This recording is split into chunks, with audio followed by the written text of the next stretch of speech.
Bienvenue dans Entrée plat dessert, l'actu passe à la casserole. Et malheureusement, on commence par une entrée un petit peu difficile à avaler, une chantilly de plastoc.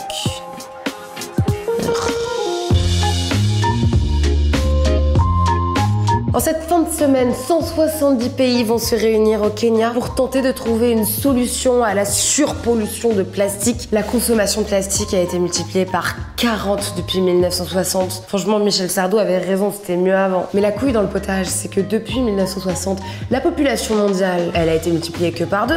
Donc logiquement, ça aurait dû être pareil pour la pollution plastique. Sauf qu'en fait, on n'est pas foutu de s'éplucher tout seul un fruit. On les achète emballés chez Monoprix en disant des phrases comme « Émile, lâche ce paquet d'amandes qui a été produit en circuit court au Brésil et ensuite qui a été emballé en Espagne. Maman a besoin de silence pour détruire la planète. » Ce terrible constat a été dénoncé par la présidente de la Fondation de la Mer. Déjà, c'est quoi ce faux titre? On dirait la Reine des Neiges. Moi maintenant, je sais qu'on n'est pas prêt à être libéré, délivré, puisqu'on continue à créer des noms imaginaires comme dans un Disney. Les oiseaux sont en déclin, a dénoncé la présidente de la Fondation des cieux et des vents. Putain, mais qui a demandé à Anna Montana de couvrir l'actualité? On consomme 60 kg de plastique en moyenne par personne et par an. Pour vous donner un ordre d'idée, c'est la consommation journalière d'Elon Musk en cocaïne. Après, tout le monde n'est pas logé à la même enseigne. Par exemple, en Europe, on consomme 120 kg de plastique en moyenne par personne et par an. Pour vous donner un ordre d'idée, c'est mon poids en bière en fin de soirée. En plat pour les gourmets, on a un filet de tweets fumés sur son lit d'ultra-violence.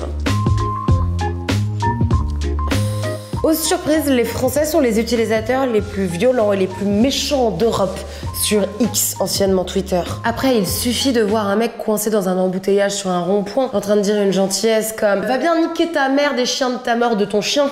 Pas de sens. Pour comprendre qu'a priori, le Français de base a un petit problème de gestion de la colère. Donc mon degré de surprise en apprenant cette nouvelle était à peu près au niveau du score de Valérie Pécresse à la présidentielle. Donc à 1%, c'est pas exactement les vrais chiffres, mais c'est ma chronique, je dis ce que je veux en fait. Quand on sait qu'en plus on est le pays le plus consommateur d'anxiolytiques, qu'est-ce qui ne va pas dans notre recette de l'exomil? On découvre quand même chaque jour de nouvelles espèces de racisme venant des profondeurs sous-marines de l'âme humaine. Maintenant, avant de plonger dans Twitter, il va limite falloir se mouiller la nuque en lisant l'intégrale de Céline pour éviter d'avoir un choc thermique. Je suis pas étonnée qu'on soit le peuple le plus pessimiste du monde.